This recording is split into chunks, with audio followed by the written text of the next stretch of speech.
오늘 우리에게 주신 은혜의 말씀은 구약성경 사사기 13장 1절에서 7절까지 말씀입니다. 사사기 13장 1절에서 7절까지입니다.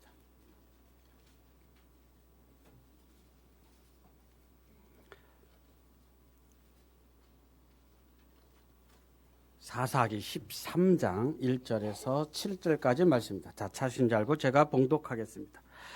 이스라엘 자손이 다시 여호와의 목전에 악을 행하였으므로 여호와께서 그들을 40년 동안 블레셋 사람 손에 넘겨주시니라. 소라 땅의 단지파의 가족 중에 마노아라 이름하는 자가 있더라. 그의 아내가 임신하지 못하므로 출산하지 못하더니 여호와의 사자가 그 여인에게 나타나서 그에게 이르되 보라, 내가 본래 임신하지 못함으로 출산하지 못하였으나 이제 임신하여 아들을 낳으리니 그러므로 너는 삼가 포도주와 독주를 마시지 말며 어떤 부정한 것도 먹지 말지냐. 보라, 내가 임신하여 아들을 낳으리니 그의 머리 위에 삭도를 대지 말라. 이 아이는 태에서 나옴으로부터 하나님께 바쳐진 나실인이 됨이라. 그가 블레셋 사람의 손에서 이스라엘을 구원하기 시작하리라 하시니 이에 그 여인이 가서 그의 남편에게 말하여 이르되 하나님의 사람이 내게 오셨는데 그의 모습이 하나님의 사자의 용모 같아서 심히 두려움으로 어디서부터 왔는지를 내가 묻지 못하였고 그도 자기 이름을 내게 이르지 아니하였으며 그가 내게 이르기를 보라, 내가 임신하여 아들을 낳으리니 이제 포도주와 독주를 마시지 말며 어떤 부정한 것도 먹지 말라. 이 아이는 태에서부터 그가 죽는 날까지 하나님께 바쳐진 나실인이 됨이라 하더이다 하니라. 아멘. 김명주 집사님 잠깐 일어나 주십시오. 예. 교사 임명고시에 합격했습니다. 애 많이 쓰셨습니다.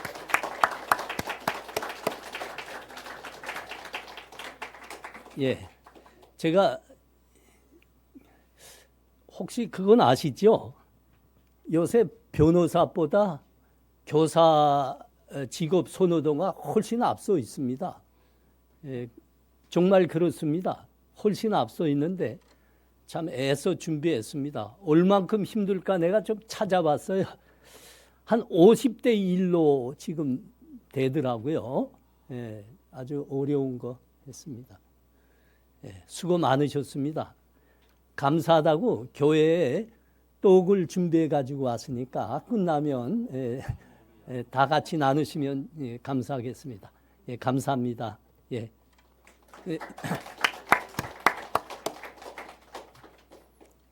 우리 한준수 목사님과 이옥희 선교사님 금주 수요일 날 태국에 이제 선교 사역을 이제 다 마무리하고 후임들을 임명하려 이제 가십니다.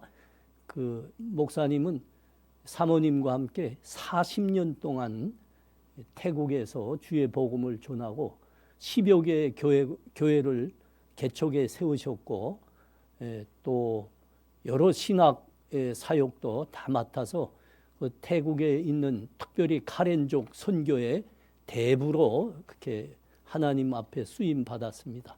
이제 은퇴하시고 이제 돌아오시는 겁니다. 다녀오실 텐데 여러분 다 기도해 주시면 감사하겠습니다.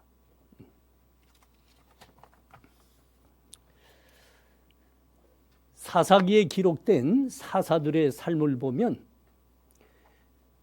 고린도전서 1장의 말씀이 떠오릅니다. 그 고린도전서 1장에서 뭐라고 하셨죠? 우리 하나님은 미련한 자를 두셔서 지혜로운 자를 폐하려 하시고 미약한 자를 두셔서 강한 자를 폐하려 하시며 미련하고 미천한 자들을 두셔서 있는 것들을 폐하려 하시는 하나님이라 그랬습니다. 이 사사기에 기록된 사사들을 보면 정말 그렇습니다. 여러분 그 에훗이 누구죠? 왼손잡이라고 했습니다. 이건 왼손잡이가 괜히 왼손잡이가 아니고 오른손에 장애가 있기 때문에 오른팔을 쓸 수 없는 사람이기 때문에 왼손잡이라 그랬습니다. 기도는 누굽니까? 기도는 아주 보잘것없는 집안에, 그것도 아주 심산 산골에 그 촌부에 지나지 않았습니다. 소심한 촌부였습니다. 입다는 그 두보라는 누구죠? 두보라는 당시 사회와 문화로부터 인정을 전혀 받을 수 없었던 여자였습니다. 또 입다는 누구라고 하죠? 기생의 아들입니다. 그리고 오늘 본문이 말씀하려고 하는 이 사람 삼손은 아이를 낳지 못하는 집안에서 겨우 출산한 사람일 뿐입니다.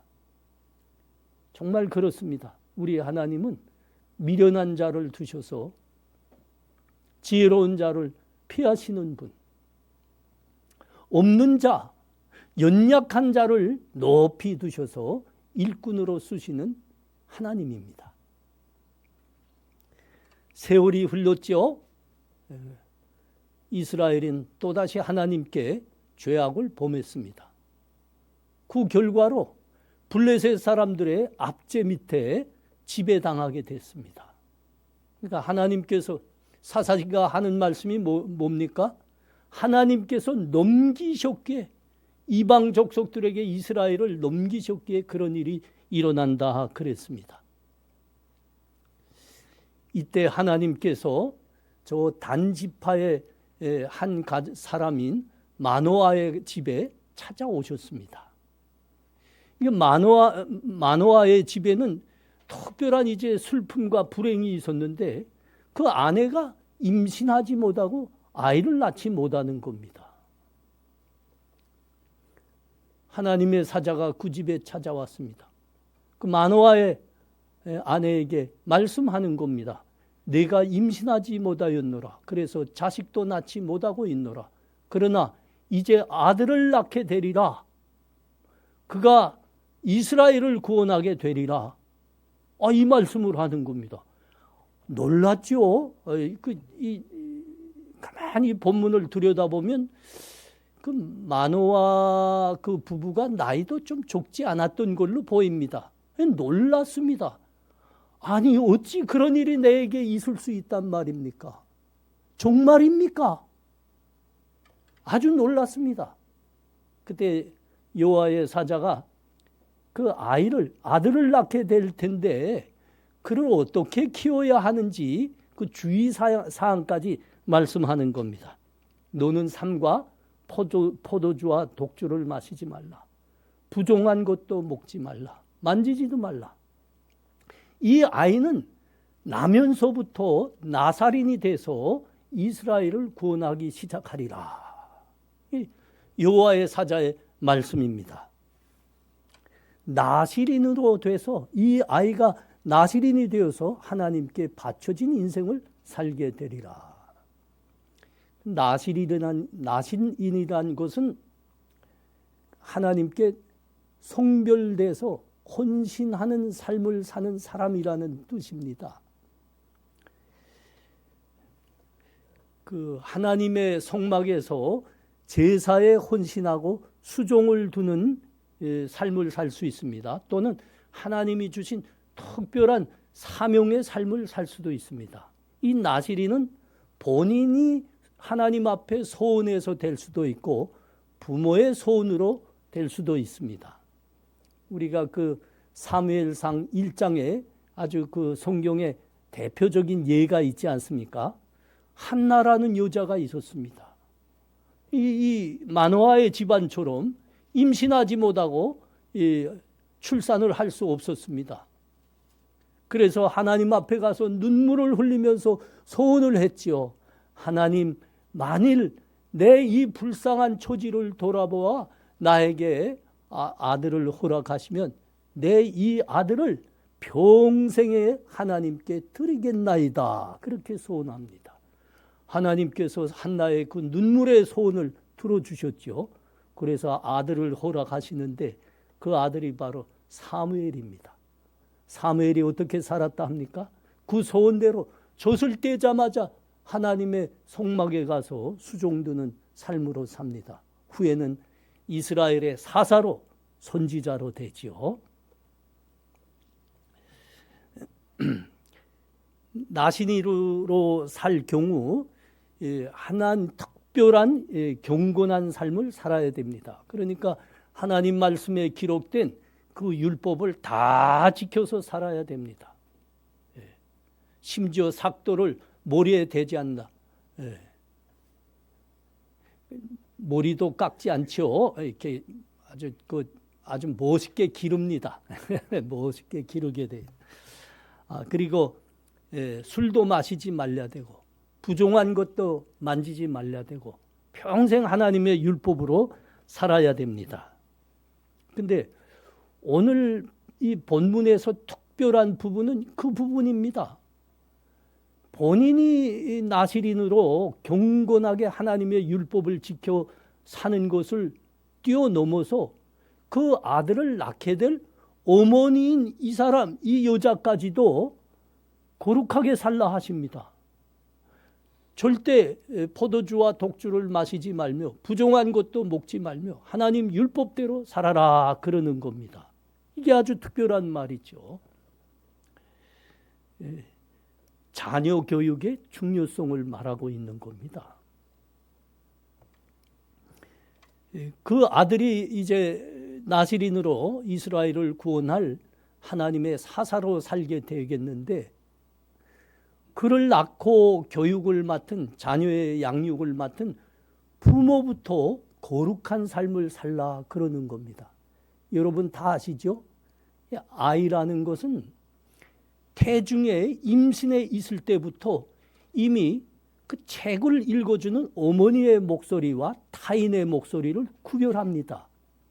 이게 무엇인가 하면 이 아이들이 세상에 태어나서 사회적 존재로 생존해야 될 텐데 그 생존할 수 있는 능력을 그 아이 때부터 갖고 있다는 말입니다. 그래서 자녀 교육이 중요합니다. 특별히 예수 믿는 어머니들, 부모들은 자녀 교육에 많은 기도와 심려를 기울여야 됩니다. 임신했을 때부터입니다. 임신했을 때부터. 삼손이 태어나서 이제 사사로 살게 되는데 그 과정을 쭉 보면 삼손이 사사로 사는 과정에 타락하게 됩니다. 자, 아닌 말로 말이죠. 바람둥이의 삶을 삽니다. 참 난감합니다. 왜 그렇게 됐을까? 깊이 좀 묵상을 해보면 이 부분입니다. 하나님의 사자가 와서 너부터 경건하게 살아라 하고 부모에게 말씀하셨습니다. 부모가 그 말씀을 제대로 못 지켜낸 것 같습니다. 삼손의 그 타락한 삶, 바람둥이의 삶은 아마 시발점이 이쪽이 아니었을까 추측을 해봅니다.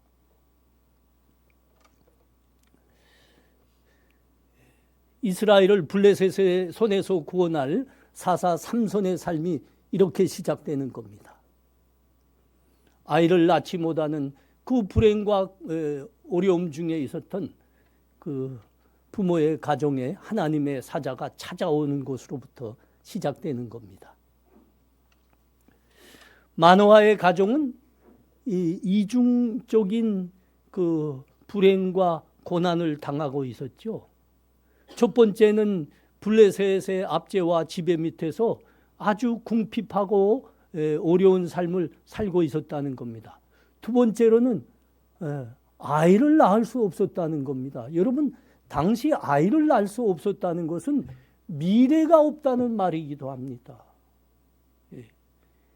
이것은 이스라엘이 당하고 있던 그 이중적인 고난과 어려움을 대표하는 것이었습니다. 이스라엘은 블레셋의 압제와 지배 밑에서 정말 어렵고 궁핍한 삶을 살았습니다. 뿐만 아니라 미래가 아주 암담했습니다. 이때 하나님께서 마노아의 집에 찾아왔습니다. 현재 어려운 삶을 살 뿐만 아니라 미래도 없는 그 삶을 살고 있는 마노아의 집에 찾아오신 겁니다. 그러니까 이것은 어려움과 불행과 미래에 대한 암담함에 고통을 당하고 있는 하나님의 백성 이스라엘에게 하나님께서 찾아오신 거죠. 우리 하나님은 그렇습니다. 우리 하나님은 불행과 아픔, 그 백성의 불행과 아픔, 고난의 현장으로 찾아오시는 분입니다. 우리 하나님이 당신의 백성의 그 불행하고 어려운 고난의 현장으로 친히 찾아오시는 분이라는 것은 성경에 너무 많은 곳에서 증거하고 있는 말씀입니다. 하나님의 하나님 되심입니다. 우리 믿음의 조상 아브라함이 저 갈대아 우르에서 우상을 섬기면서 암울한 삶을 살고 있었죠. 그때 하나님이 거기 찾아오셨다니까요. 그리고 뭐라고 말씀하셨습니까? 아브라함아, 너는 내 고향과 친척 아버지의 집을 떠나서 내가 너에게 보여줄 땅으로 가라. 내가 너에게 복을 주고 너 이름을 창대하게 하리라. 너는 복이 될지니라. 그렇게 말씀하셨습니다. 야곱은 좀 못된 삶을 좀 살고 있었습니다. 어떻게 자기 친아버지와 친형에게 그렇게 사기를 치고 있단 말입니까? 그 삶이 편할 수가 없죠. 여러분, 사기쳐서 한두 번은 말이죠. 뭐 좀 벌기도 하고 뭐 좀 얻는 것 같기도 합니다. 그러나 결국은 그 삶은 불행해집니다. 야곱이 그랬습니다. 그래서 제 집에서 살 수가 없어서 도망치듯 떠나고 있었습니다. 도망치듯 떠나느라 저 광야길을 걷고 있는데 그 길 위에 우리 하나님께서 찾아오셨습니다. 그리고 하시는 말씀입니다. 야곱아, 나는 너의 할아버지 아브라함의 하나님, 너의 아버지 이삭의 하나님이니라. 그리고 너의 하나님이니라. 너는 두려워하지 말거라. 내가 너와 함께하노라. 모세가 저 미디안에서 이방인의 삶에 얹혀 살고 있었습니다. 그때 하나님께서 그에게 찾아오셨습니다. 나는 내 조상의 하나님이노라. 내가 너를 일으켜서 내 백성이 고통을 당하고 있는 그 현장으로 보내기를 원하노라. 40년을 그 이방인에게 얹혀 사는 모세이지 않았습니까? 거기 하나님이 찾아오셨습니다. 다윗에게도 우리 하나님이 그렇게 찾아오셨습니다. 다윗은 아주 그 인생을 보면 대단하죠. 그러나 그 인생의 어린 시절은 아주 외로웠습니다. 아버지와 형들로부터 소외를 당했습니다. 혼자 남아서 외로이 양을 지키고 있습니다. 그 양을 와서 곰과 사자가 물어가는 겁니다. 그 자기 양을 물어가는 곰과 사자와 사투를 벌이고 있는데 그때 하나님이 찾아오신 겁니다.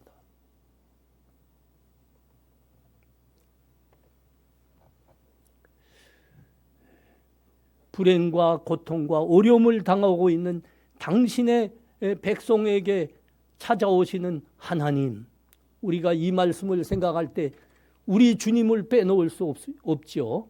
여러분, 우리 주님은 하나님의 영광의 보좌에 계셔야 되는, 찬송과 영광 중에 계셔야 되는 성자 하나님이십니다.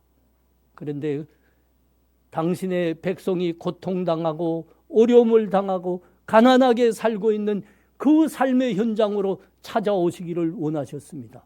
그래서 친히 초난 우리와 똑같은 육신을 입으셨습니다.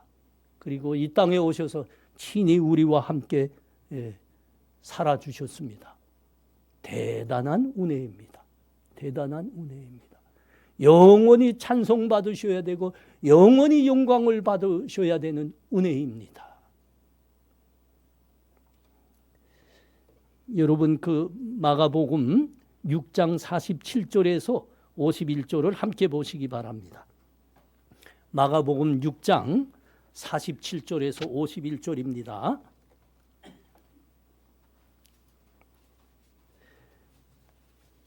저물매 배는 바다 가운데 있고 예수께서는 홀로 무태에 계시다가 바람이 고스름으로 제자들이 힘겹게 누워졌는 것을 보시고 밤 사경쯤에 바다 위로 걸어서 그들에게 오사 지나가려고 하심에 제자들이 그가 바다 위로 걸어오심을 보고 유령인가 하여 소리 지르니 그들이 다 예수를 보고 놀람이라.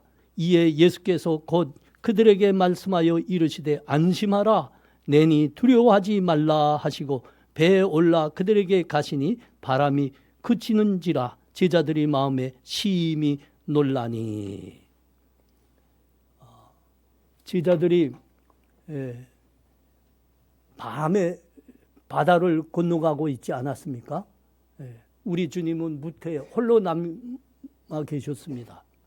한참 그렇게 노조 가고 있는데 아주 큰 바람이 고스르며 일어나는 겁니다.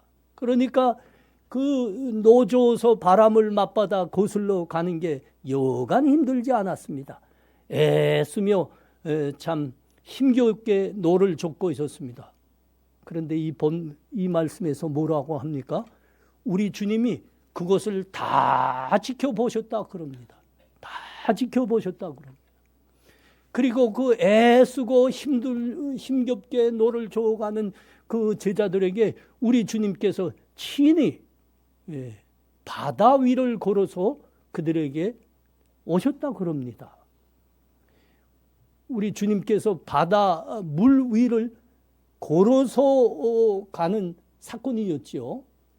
우리는 이 사건을 보면서 우리 주님은 성자 하나님이시기 때문에 당연히 자연의 질서서 거스를 수 있는 능력의 하나님이라 이 능력을 보여주시기 위해서 이 사건이 일어났다. 우리는 이렇게만 이해하고 있습니다. 그러나 여러분 다시 보십시오. 다시 보십시오. 그것뿐이 아닙니다. 더 귀한 것이 있습니다. 더 귀한 것이 뭐라고요? 우리 주님께서 제자들이 바람을 거슬러 힘겹게 노를 젓고 있는 것을 다 지켜보셨다 그럽니다. 그리고 그 제자들이 그 힘겹고 애쓰고 있는 그 삶의 현장으로 우리 주님이 그 바람 세찬 바다 위 그 현장으로 오신 겁니다. 우리 주님께서 친히 그 발로 바다 위를 밟으시며 걸어오신 이 사건은 힘겹게 노를 젓고 애쓰고 있는 제자들을 돕기 위하여 빨리 그들의 삶의 고난의 삶의 현장에 찾아가시기 위해서 친히 걸으신 사건입니다. 그러니까 이거는 기적의 걸음이 아니라 은혜의 걸음이었던 겁니다. 여러분 이것이 우리 하나님의 하나님 되심입니다. 우리 하나님은 우리들의 고통의 현장을 다 지켜보고 계십니다. 우리들의 불행과 아픔의 절규, 부르짖음을 다 들으시는 분입니다. 그리고 그 현장으로 친히 찾아오십니다. 왜 찾아오실까요? 도우시고 구원하시기 위해서입니다. 도우시고 구원하시기 위하여. 여러분 저 호렙산에서 모세를 불러주셨던 우리 하나님, 그때 하나님께서 모세에게 하신 말씀을 우리 다시 한번 들어봐요. 여호와께서 이르시되 내가 애굽에 있는 내 백성의 고통을 분명히 보고 그들이 그들의 감독자로 말미암아 부르짖음을 듣고 그 근심을 알고 내가 내려가서 그들을 애굽인의 손에서 건져내고 그들을 그 땅에서 인도하여 아름답고 광대한 땅, 젖과 꿀이 흐르는 땅, 가나안 족속의 땅으로 그들을 데려가리라. 우리 하나님이 어떤 하나님이라고요? 우리의 고난의 현장을 다 지켜보시는 분입니다. 우리의 애씀과 그 아픔의 절규를 다 들으시는 하나님입니다. 그리고 친히 찾아오십니다. 우리를 도우시고 우리를 구원하시기 위해서 찾아오십니다. 여러분 이것이 우리 하나님의 하나님 되심입니다.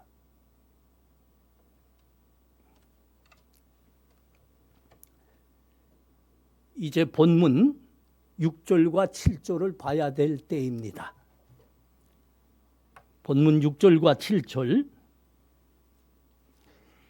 이에 여인이 가서 그의 남편에게 말하여 이르되 하나님의 사람이 내게 오셨는데 그의 모습이 하나님의 사자의 용모 같아서 심히 두려움으로 어디서부터 왔는지 내가 묻지 못하였고 그도 자기 이름을 내게 이르지 아니하였으며. 하나님의 사자가 마노아의 집에 친히 찾아오셨습니다. 그리고 그 임신하지 못하고 출산하지 못하는 아내를 친히 만나셔서 말씀하신 거예요. 근데 이 마노아와 그의 아내가 이분이 누군지 도대체 알아보지 못하고 있습니다. 지금 뭐라고 이야기합니까? 그 사람이 어디서 왔는지 내가 알지 못합니다. 어디서 알지 못합니다. 이게 딱 어디 나오는 말씀인가 하면 요한복음 1장 10절과 11절에 나오는 말씀입니다. 예수님이 이 땅에 친히 우리의 육신을 입고 오셨는데 사람들이 도대체 알아를 못 보는 거 아닙니까? 뭐라고 말씀하셨지요? 그가 세상에 계셨으며 세상은 그로 말미암아 지은 바 되었을 때 세상이 그를 알지 못하였고 자기 땅에 오매 자기 백성이 용접하지 아니하였노라. 이게 우리의 모습입니다. 우리의 모습. 하나님이 친히 우리 삶의 현장에 찾아오셨습니다. 도우시고 구원하시려고 오신 겁니다. 근데 우리는 알아보지 못하고 있는 겁니다. 영적인 어두움이죠. 어두움입니다. 하나님의 사자를 만난 이 마노아의 아내의 말을 한번 들어보십시오.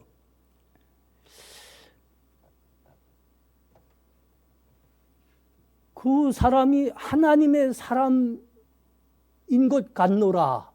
그러니까 이 말이 무슨 말인가 하면 하나님의 선지자의 한 사람 같노라 이렇게 말한 겁니다. 그 아내도 알아보지 못했고 남편인 마노아도 알아보지 못했습니다.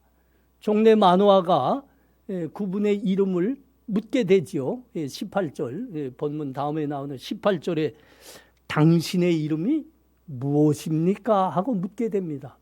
그러자 그 하나님의 사자가 이야기하는 겁니다. 어찌 내 이름을 묻느냐? 내 이름은 기묘자이니라. 여러분, 기묘자란 이름은 우리는 잘 알고 있습니다. 이사야 선지자 9장에 가면 이 말씀이 그대로 나오죠.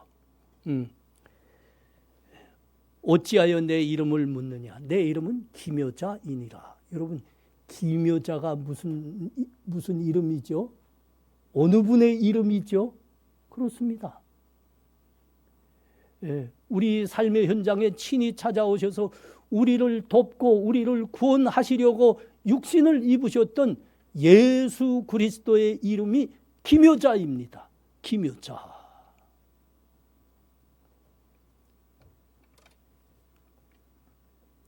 귀한 교훈이 아닐 수 없습니다. 우리 사랑하는 성도님들, 하나님은 우리의 고통과 우리의 어려움을 다 지켜보시는 분입니다. 하나님은 우리의 불행과 고통의 절규 부르짖음을 다 들으시는 분입니다. 그리고 친히 우리의 고난과 불행의 삶의 현장으로 찾아오시는 분입니다. 도우시고 구원하시기 위해서 친히 찾아오시는 분입니다. 여러분, 이걸 잊지 마셔야 됩니다.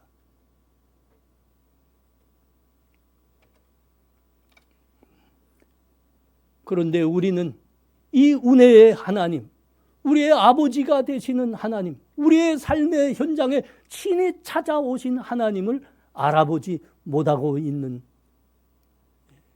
영적인 어두움입니다. 영적인 어두움입니다. 어느 여집사님이 어느 날 놀라움으로 목사님을 찾아왔습니다. 그리고 말하는 겁니다. 목사님, 어젯밤 꿈에 내가 하나님을 친히 만났습니다. 목사님도 놀랐죠.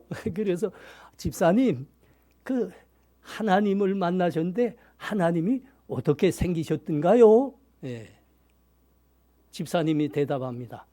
하나님이 하얀 머리를 하시고 하얀 수염을 이 허리까지 들이우셨습니다.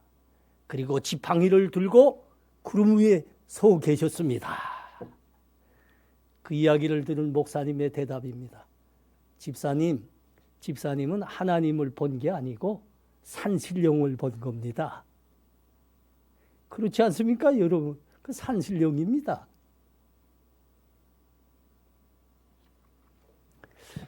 어떤 사람들은 꿈을 통해서 직통계시를 받는다 합니다. 하나님의 음성으로 직통계시를 받는다고 합니다. 여러분, 하나님께서 우리의 믿음과 삶의 법으로 허락하신 이 성경은 완성된 계시의 말씀입니다. 이 성경에서는 더할 것도 없고 뺄 것도 없는 완성된 계시입니다. 이런 걸 보고 여러분, 내가 꿈에서 하나님의 음성으로 직통계시를 받는다, 하나님의 모습을 직접 보고 있다, 이런 것들을 신학에서는 신비주의라고 합니다. 우리가 신비주의 영향 때문입니까? 우리 삶에 우리를 도우시고 구원하려 친히 찾아오신 하나님을 우리가 보지 못하고 있다는 겁니다.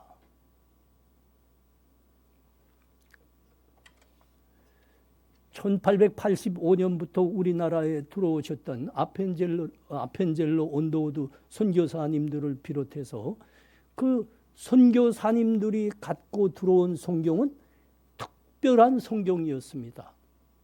여러분, 우리 모든 사람들이 다 갖고 있는 그 성경에는 요한복음 3장에 가면 이렇게 기록되어 있습니다. 하나님이 세상을 이처럼 사랑하사 독생자를 주셨으니, 이렇게 되어 있습니다. 그런데 우리에게 찾아오셨던 그 젊은 선교사들의 그 성경은 이것과 달리 기록되어 있었습니다. 뭐라고 되어 있었을까요? 하나님이 조선을 이처럼 사랑하사 독생자를 주셨으니. 그들은 이 성경을 안고 이 땅에 온 삶을 드렸습니다. 그리고 뼈까지 묻었습니다. 제가 한 달 전에 북한 기독교 역사 사전 출판 감사 예배 초청을 받고 참가했었습니다. 그 감사 예배에서 홍종길 목사님이 설교하셨습니다. 그때 설교가 이렇습니다.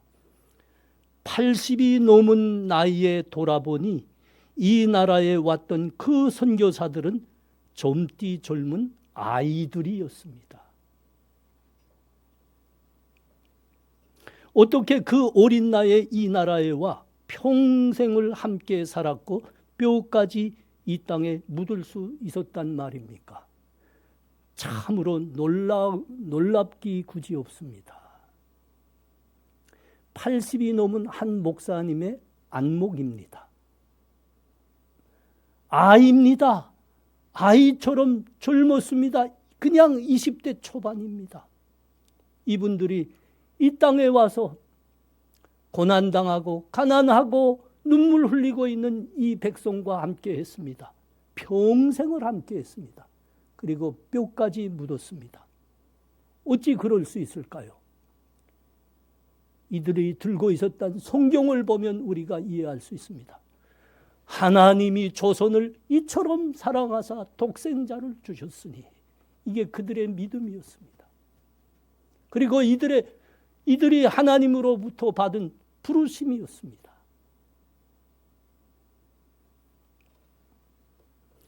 하나님이 고통당하고 눈물 흘리고 있는 이 민족과 이 나라를 지켜보고 계셨습니다. 그 절규를 다 들으셨습니다. 그리고 우리를 도우시려고 찾아오셨습니다.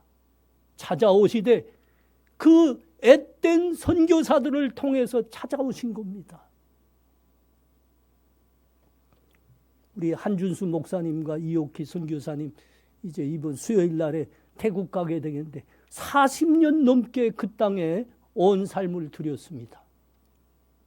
하나님이 태국 민족과 나라를 사랑하셔서 그 나라에 찾아가셨는데 목사님 통해 찾아가신 거죠. 목사님 통해. 특별히 카렌족 하나님이 그렇게 찾아가신 겁니다. 우리 사랑하는 성도님들, 말씀이 귀하고 사랑이 넘치는 교회를 만났습니까?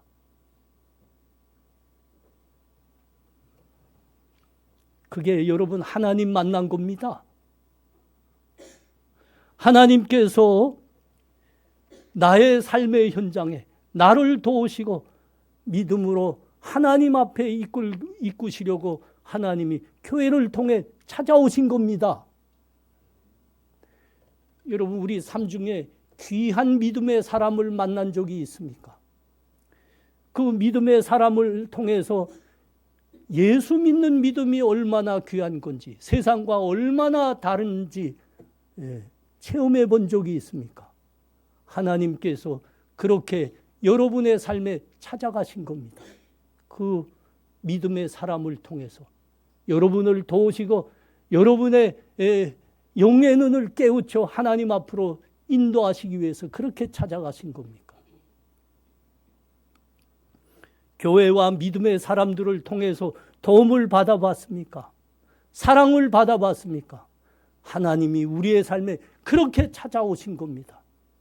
우리를 도우시려고 교회와 믿음의 사람들의 손길을 통해서 돕고 하나님 앞으로 인도하시려고 하나님께서 그렇게 여러분들의 삶에 찾아가신 겁니다. 하나님이 하신 겁니다. 하나님이 하신 겁니다. 사랑하는 성도님들, 우리의 영혼의 눈과 귀를 여시기 바랍니다. 우리 삶의 현장에 우리 하나님이 찾아오셨습니다. 때로는 믿음의 사람을 통해서, 때로는 교회를 통해서 찾아오셔서 도우시고 구원을 베푸시고 계십니다.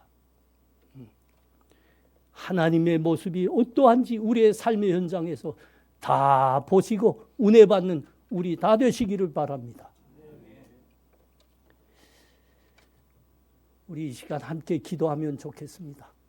하나님, 은혜를 감사합니다. 마노아의 집에 우리 하나님 친히 찾아가셨습니다. 고난당하는 이스라엘의 삶의 현장에 하나님이 친히 찾아갔습니다. 그런데 우리의 영혼의 눈은 어두워 찾아오신 하나님을 뵙지 못하였습니다. 하나님, 우리의 영혼의 귀와 눈을 열어서 귀한 교회를 만났을 때, 믿음의 사람들 만났을 때, 우리가 그들을 통해서 도움과 사랑을 받을 때 그것이 하나님의 손길임을 하나님께서 우리 삶의 현장에 도우시고 구원하시기 위해서 찾아오신 하나님임을 우리 영혼의 눈이 보게 하시고 우리 영혼의 귀가 듣게 하시옵소서. 성령 하나님, 우리 도와주시옵소서. 우리 이 시간 그렇게 다 목소리 내서 기도하면 좋겠습니다. 기도합니다. 하나님, 은혜를 감사합니다. 그렇습니다. 우리 하나님, 우리들에게 친히 찾아오시고 우리의 고난의 현장에서 우리를 도우시고 구원하시는 분이십니다.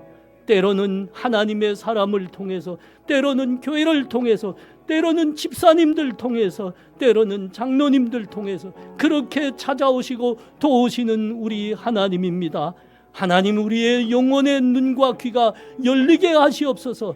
찾아오신 하나님 만나 뵙고 하나님의 손을 붙들고 구원받고 하나님 은혜에 사는 우리 다 되게 하옵소서. 감사합니다. 예수님 이름으로 기도합나이다. 아멘.